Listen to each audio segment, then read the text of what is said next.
Dear participants, the event will begin shortly. Thanks for your patience. I will now share a video for you all to see. Which part of the city you are now, Aoyong? I'm crossing province and city, so I'm currently in Anhui. I'm about to go to another province in 2 hours later. But no worries, I'm in China anyway. So on the housekeeping rules, to tell the students to stay until they get the link for attendance, and also to the public, we don't go do more videos and do more slides sharing picture. Yeah. What else? So you want to see? I am having 30 minutes of free time for you guys. We are having a sustainable session. Okay, bring you to the next stop. My name is Celine and I will be your moderator for today's talk, Recycling In and Out. This talk is brought to you by Green Up Project for our newly launched Awareness Talk series. Jane Goodall once said, there are so many ways in which we are destroying our planet. And once we understand, once we care, then we have to do something. So today we aim to inspire you to take a different look towards our current environment situation and to encourage everyone to partake in improving our Mother Earth. So together with us, we have our honorable guest speakers. Mr. Aoyong is the Chief Operation Officer for Greater China of Icycle Malaysia Responsibilities and was the Deputy Chief Operating Officer in the same corporate in Malaysia.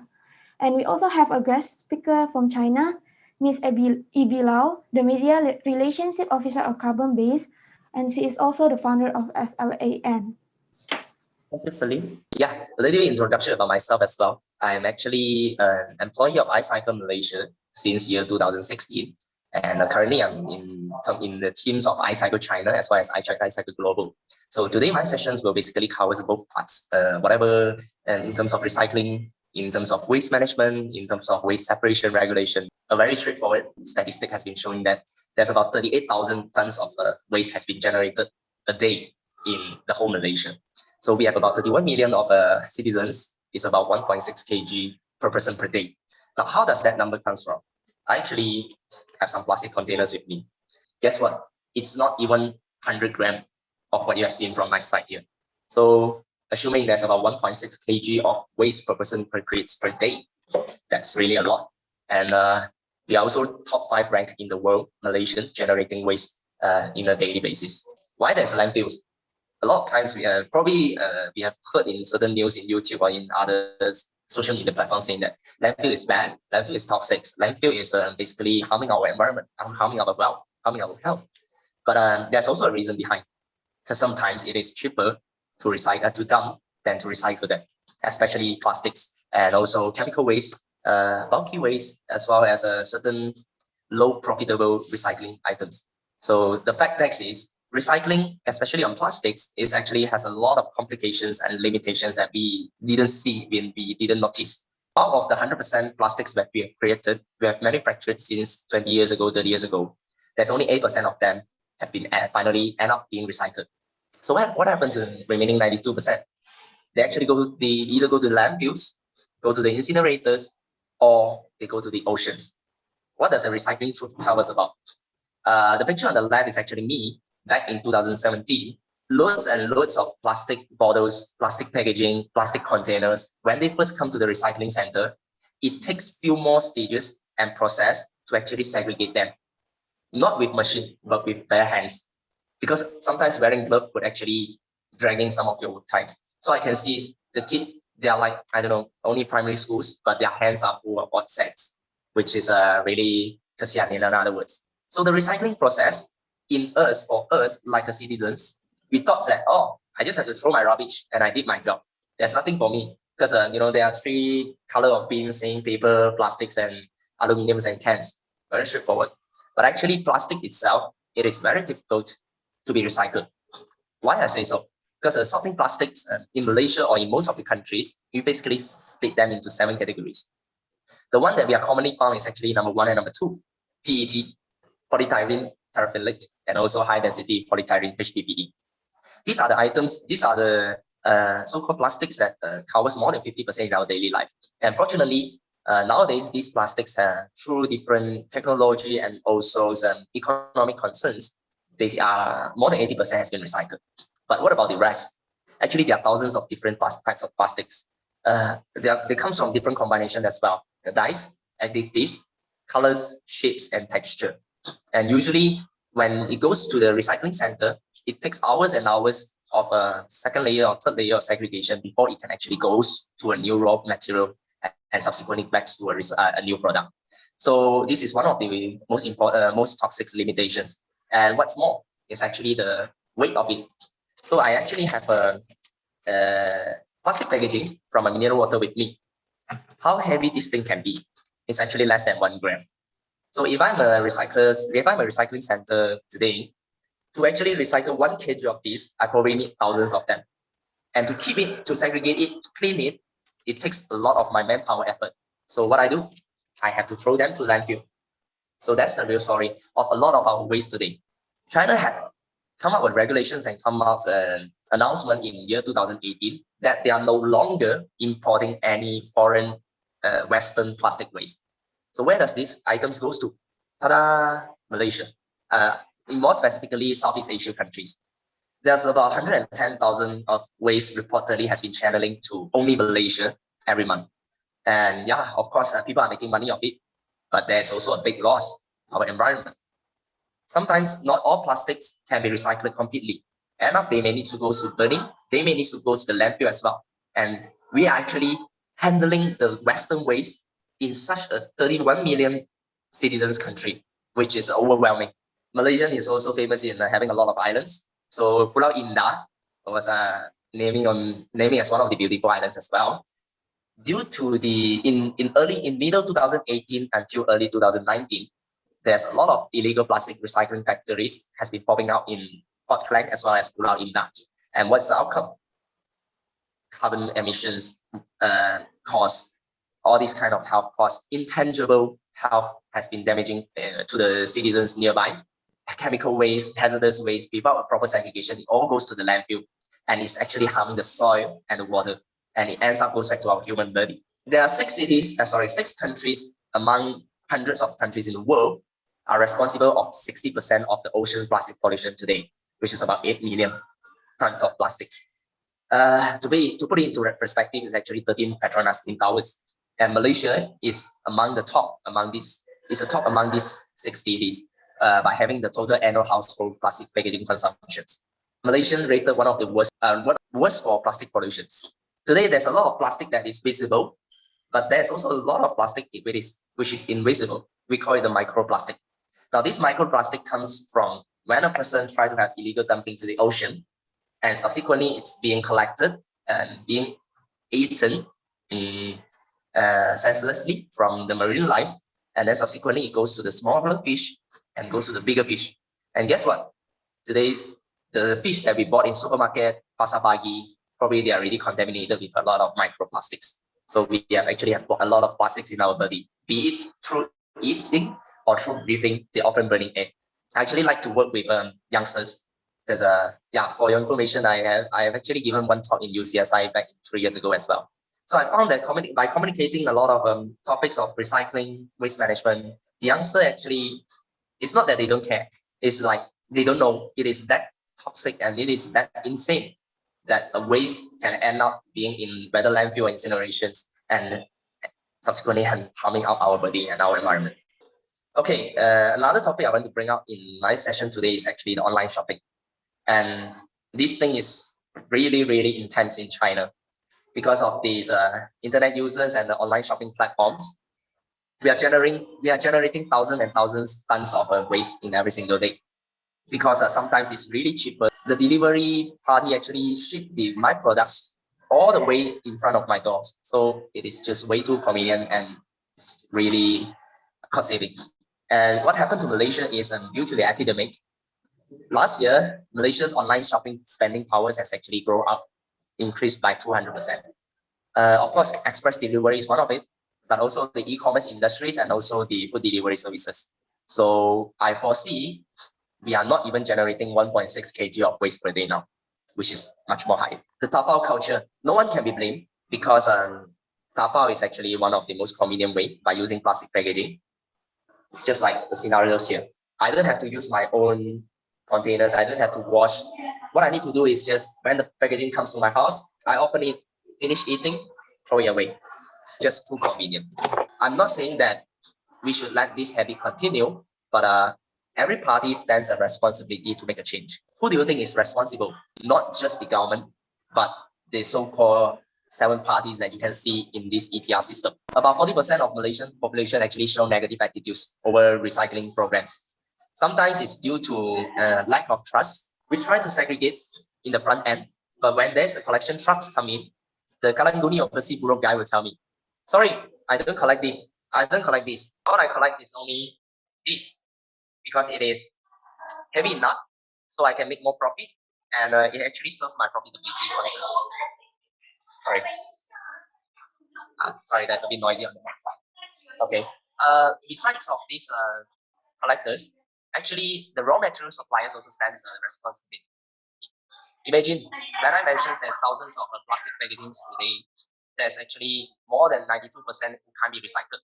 It's due to the complexities of having very different types of plastic packaging from number 1 to 7.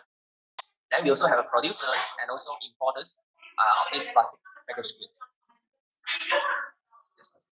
There's actually a cost calculation metrics in our landfill cost today. How much that we pay? How much do we actually pay from a waste being generated all the way until the landfills or incinerators? First of all, we have our land cost, and for your information, we are running out of land in Malaysia. There's only 15% of sanitary landfills. There's only 15% sanitary landfills out of our active landfills of today. And of course, we are spending money to actually transferring the waste from one to another, a community, rumah terrace, to a transfer station, and then out to a processing plant. Then it takes segregation costs as well. Not all waste being sent to a transfer station can straight away being processed. It also takes segregation costs of manpower and etc. And we also have waste facilities costs, the trucks, the waste stations, the waste assessors, the manpower. They are all getting paid for doing this waste management costs. And then there's also intangible costs, which is the health cost. Our food waste today, mixing up with the other waste and also the harmful waste, are actually generating a lot of toxic poisons. Ammonia, dioxins, hydrogen sulfide, methyl sulfide, and also dimethyl sulfide. That disulfide is actually the top 5 toxic poisons in what we can define in these landfills. And also the carbon emission costs. Landfill emissions, open burning, collection vehicle emission.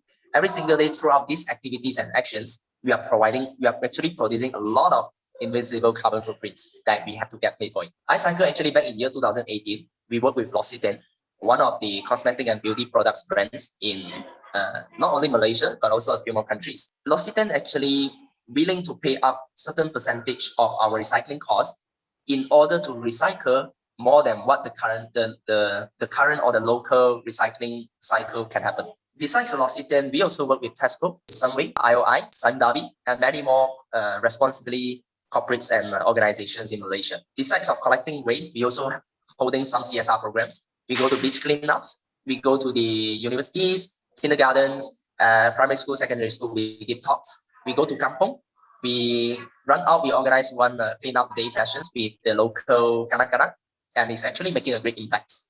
So yeah, this is what happened in China last year. In China, the government actually imposed waste management topic as one of the mandatory sessions in schools below 18 years old. So every kid is mandatory to take part in our waste management sessions, and also some of the hands-on projects, composting, recycling, and volunteering, entering to community, and etc. So I think this is one of the good approach to actually make recycling and waste management as a compulsory topic to be carried out. A bit sharing of what I've done and what is happening in China since 2018. China is actually implementing an enforcement and also penalizing system. If one party or one user household, they did not segregate their waste well, you are not allowed to dispose your waste. And if we found once is actually dumping their waste illegally, you actually will get penalized from 3,000 all the way until 30,000, depends on the situation. So what happened in China is we have a lot of waste houses. These houses is actually superb. It has air condition inside, it has computer inside, it has a lot of big data analysis tables inside, and it's being managed by a waste assessor 6 hours a day, which is from morning 7 to 10, and in the night time 6 to 9 p.m. So by having these practices, a lot of residents, they may know nothing in the initial period, but throughout months and months, and probably after the first quarter or the second quarter, we start to have our behavior being established. So this is what the China government are imposing. Do segregation and then start throwing into the right waste dropping stations. So the rate flow in China here is we start from the awareness rate, participation rate. When there's accuracy rate, we start achieving resourcing rate. There's actually 3 types of resourcing rate. The first one is the recycling rate, then it goes to the food waste, goes to the harmless rate. By doing all these actions, we are actually reducing our carbon footprint emissions. And of course, all these things has been captured into a data.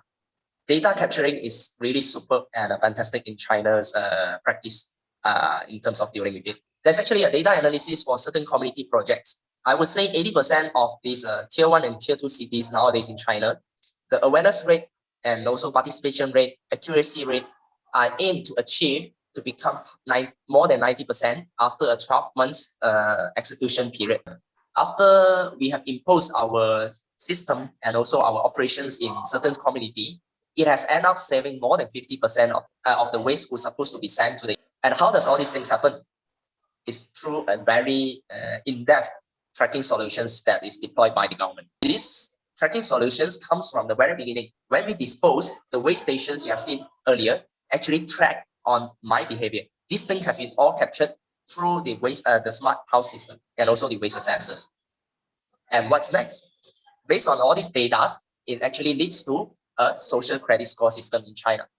If one individual or enterprise did not do well in terms of waste segregation, it's actually categorized in unlawful behavior. And end up, it will affect the real estate purchase, the land allocation, tax rate, traveling, loans, and etc. So what I've presented in the earlier slides is actually trying to build a circular carbon economy to allow waste being recycled, reused, and goes back to the production. There's actually 2 types of waste. It's either residual waste or food waste. Then there's a waste assessor here trying to monitor and also educate the users. If the user is not segregating their waste appropriately, the waste assessor is responsible to educate. Yeah, another video to be shared is actually part of my work, part of my job. From early 7 a.m. in the morning, we have to start tidying up the food waste. We have to re-tidy them. Then the recyclables goes to the recycling bin, and then it goes to different recycling plant and food waste plant. Then in the evening time, we start going to these houses and these communities to share with the public what is the accurate way to actually do recycling. And lastly, of course, we have to behave ourselves as well. Start using recycling reusable containers as we could.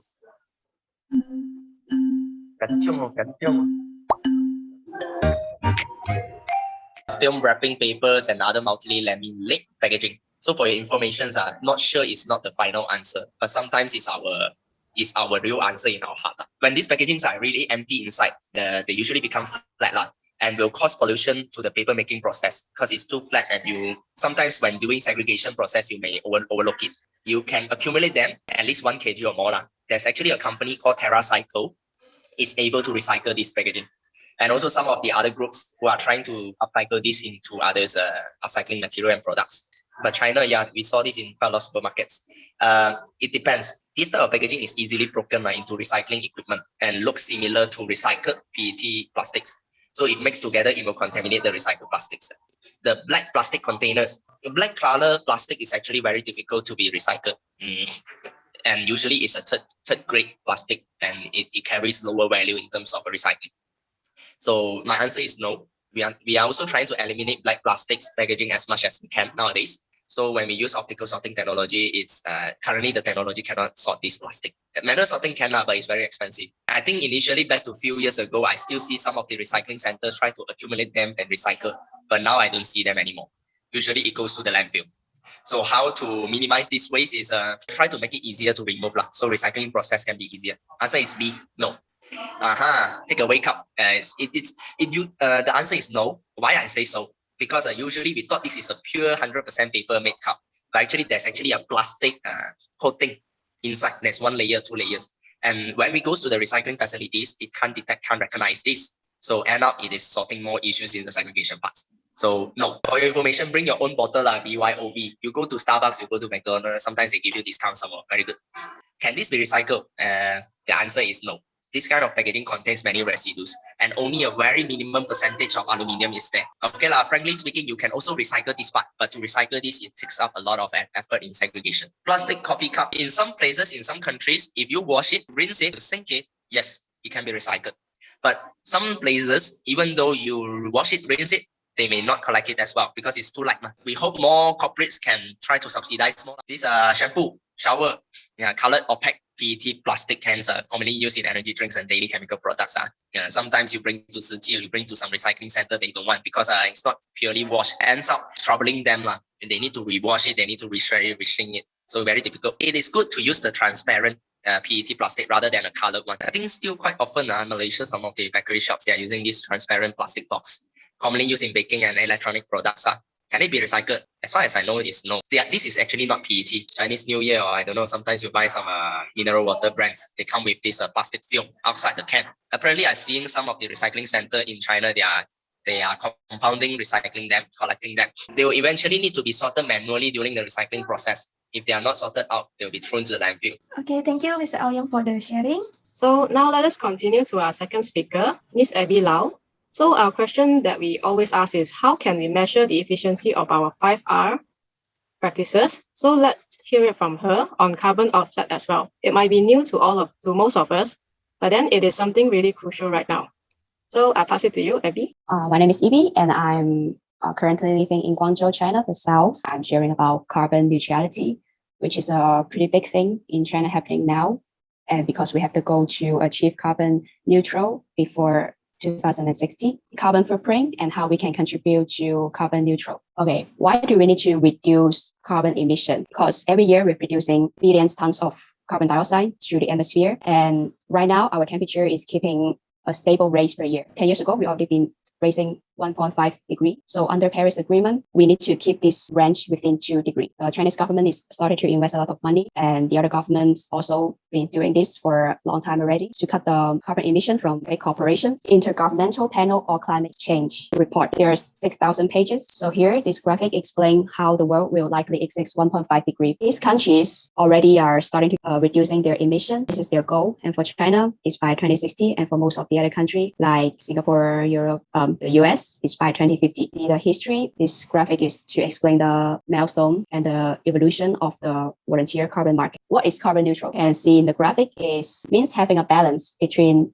emitting carbon and absorbing it from the atmosphere. So removing carbon dioxide and atmosphere, then store together is a new technology now, and we call it carbon capture. For carbon is a system that absorbs more and more carbon than it emits. The main neutral carbon sinks are soil, forests, and the oceans. And the carbon stored in natural sinks, such as forests, is released into the atmosphere through forest fire, changes in land use, or logging. And this is why it's essential to reduce carbon emission in order to reach climate. We also need to where does this carbon goes. And at the end, we do offset. Carbon offset is a term that say that your carbon footprint from this company can exchange through carbon credits. So you can offset your carbons to another company, which, for example, Tesla, in a push to reduce carbon emission, Tesla will just sell their carbon credits to other car companies. And these companies, these car makers, they are required to have a certain amount of credits. So this is also kind of like a balance for different companies for exchange. That's why the carbon market is starting to raise in the globe these days. The Bill Gates couple have been doing a lot of corporate social responsibility programs regarding on equality and for sustainability as well. And why Bitcoin trading is creates so much conflict nowadays. For everyone saying, okay, now you can buy Tesla with Bitcoin. And then it's that, okay, Bitcoin mining is not that eco-friendly. So we'll stop trace Bitcoin with that. It's true that a lot of Bitcoin mining is happening in China, maybe like 60% of the world. So it will increase carbon footprint, as you can see the price and the towns. Okay, so concerning our day-to-day life, how our carbon footprint will show in our food. And if you are not eating meat, you will cut approximately 58% of carbon footprint from your daily from a daily carbon emission. And the fashion industry also started to do something. The shipping of the clothes accounts 5%. Some local community, we are starting to do secondhand clothes exchange or recycle our cloth and reuse again. We use new material. Like in China, we have a company that is reusing the abandoned milk. There's a lot in the US, so they recycle them and make clothes.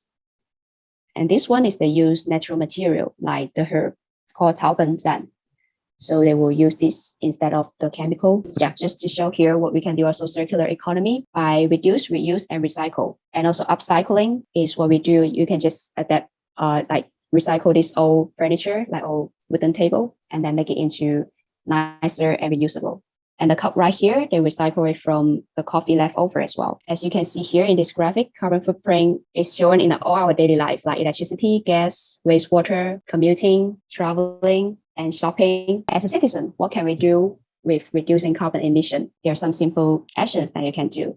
For example, switch off the light, take the stair instead of taking elevator. And here, from the United Nations, they established 17 goals for entrepreneurs to achieve in all kinds of ways to help with the community and the society. If we start from us, we can just start from the climate action. Here is our climate act circle. We invite a lot of international and also national entrepreneurs to share their stories, share how they help with climate change and what they do for sustainability. So here are the questions from our participants. So for the first question, recycling is important, but what's more important is, I think the Malaysians, we have been taught about the 3R programs, but eventually it has been evolved to 5R, 6R, 7Rs, and many more Rs. But for me, recycling is always on the last few options. And these options comes in when we as a consumer, we are buying too much. We just dare not to say no to certain additional packaging offered by supermarkets or any other shops. If you can reuse, never recycle. If you can reduce, never reuse. And if you can refuse, never reduce. I know it's difficult, but then it's just a matter of behavior and just a matter of how one can influencing another in your daily life. And yes, recycling is important, and in the meantime, it is creating a lot of energy and cost as well. Collection costs, segregation costs, facility costs, and etc. This is why certain big brands have to step in on their CSR to subsidize on this. Yes, we are creating another set of problems. Land is limited. Even though there's more job opportunity created on the recycling part, but I would rather to not having this much from my perspective. And yeah, for sure, it is impacting the climate change at the end of the day. From my side is that how do we calculate or measure the energy and cost spent in all this like carbon emission program? So in China now, we're starting to have carbon trading market, and below that we have like third-party accountant consulting companies. And for us, we also for carbon base is also established a program like a SaaS platform for this company to measure their carbon emission in a way like in different dimensions we will measure in. And for monitoring, we will use the blockchain system. So every source of carbon, like 碳因子, every limit or every particle of carbon is traceable. So the company will be measured in the whole dimension that how their energy and cost will spend in all the whole operation process.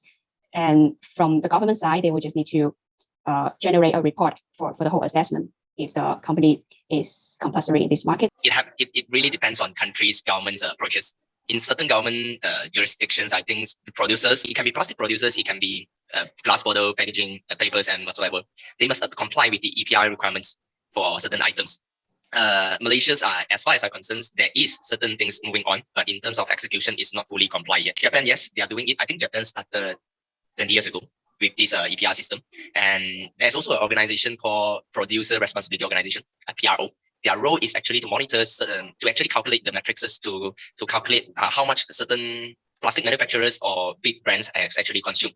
And in recent years, I think this thing has also been converted to a carbon footprint calculations as well. Carbon sinks, like what EB has mentioned.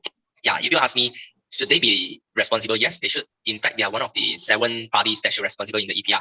And how they can do it? In Japan, we have another word called recycling tax. It's actually being paid by these people. So if you don't charge them, the initiative to actually execute on this is lesser. So I would say government, can impose something like this. A metrics has to be fixed and to be set based on different types of plastics. On my quiz, I also share about a lot of types of plastics and how difficult they can be. They needed to be recycled. So if you can streamline into a few main categories, it actually eats up the plastic manufacturers and also for the consumers. If consumers, I can really see a lot of consumers wanted to do good on recycling, but then the real scenario is just plastic is too complex and it has a lot of combination with other recyclables as well. Also want to share a few cases that regarding to packaging in China. Nowadays, we have some startups starting to do alternative packaging. Like we don't use plastic anymore, but they're starting to create some new material regarding, like the most common one is PLA. And then the startup that doing recycling, we store and like fruit, and even some of them, they capture carbon dioxide and to make new materials for the alternative to packaging. So for this, we don't need to, we need to sort, but it's better for them for these packages to go to industrial landfill than just cannot absorb in the environment and creating more and more carbon emission. So a lot of big corporations like Budweiser or Microsoft, they also started to have like accelerator for this small startup to for corporation. So yeah, in China it's pretty active and there's definitely a lot of market opportunities. We are not recycling our local waste because sometimes the imported waste, the quality is better than our own. Can be due to the segregation level, can be due to the cleanliness level, can be due to the funny things Malaysian like to do with some recyclables. But there's also another reasons. The imported waste actually paid by the Western countries. Assuming I don't point out any countries, a Western country is paying 1,000 ringgit to actually recycle these recyclables that can be recycled in using their local manpower, local facilities cost. But if they ship to the Southeast Asia, the so-called lower manpower countries, Indonesia and Malaysia used to be, they're actually paying lesser in total. Maybe the shipping fees is 400 ringgit, then the Malaysia local handling fees is 400 or 500 ringgit. And what else best is the environment impact is also cost to the Malaysia rather than their own country. So importing waste actually is making money because the Western countries parties are paying them. And we are the one that helping them to generate, to process it from our end. That's why you can see from Pulau Indah, from Port Klang, there's a lot of illegal plastic factories. And the second question, there is certain percentage of a recycler.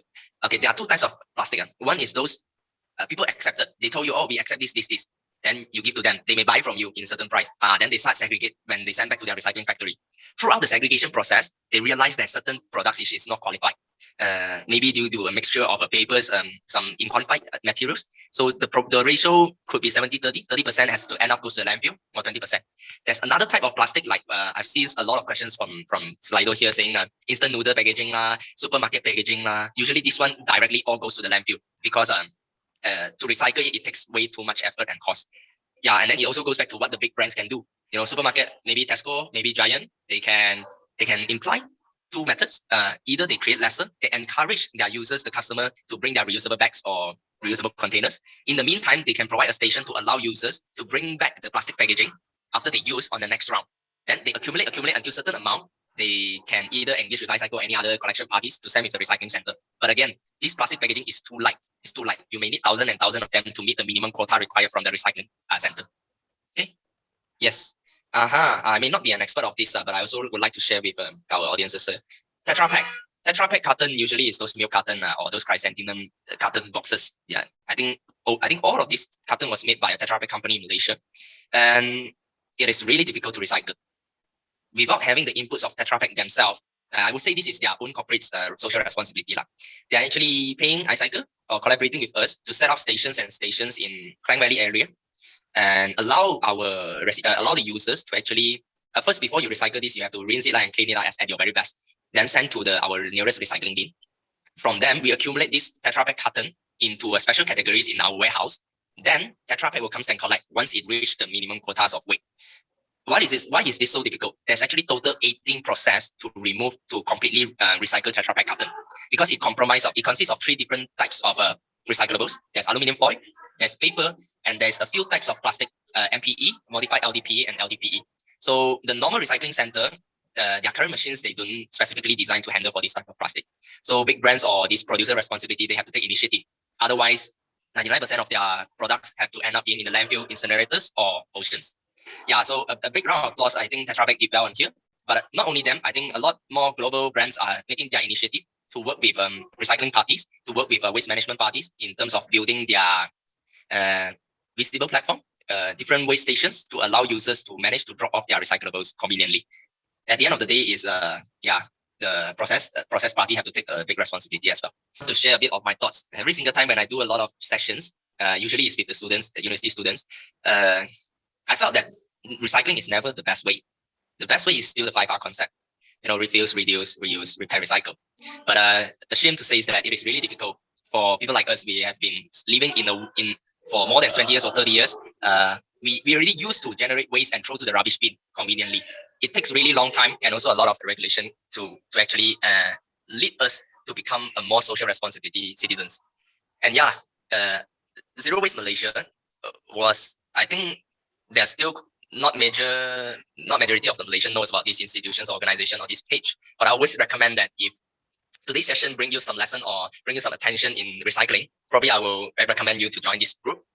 There's always a lot of different sharings from different people living in Malaysia about a lot of questions that you have raised out here. Yeah, but again, we don't need a small group of people achieving zero waste. In fact, we are hoping a majority of people achieving lesser waste or waste minimization. I think this is the message everyone who wants to do good about recycling ultimately wants to achieve that. Yeah. All right, now we have reached the end of the session. So once again, thank you for Mr. Aoyong and Ms. Ibi for making time for us to deliver such an enlightening talk. So your sharings are very much appreciated, and we hope to see you soon for another possible talk in the future. We also hope that the participants have learned a lot as well. At this talk, we would also like to take this opportunity to express our gratitude to UCSI Trust, University Missionans, Points Accreditation Departments, and our awareness talk series teams who has already made this event to be possible. So for the participants, thank you for joining, and we hope to see you soon again in our upcoming talks. Oh, thank you, participants. You made it the live session right now. Thank you. Okay, as for us, it's group photo time.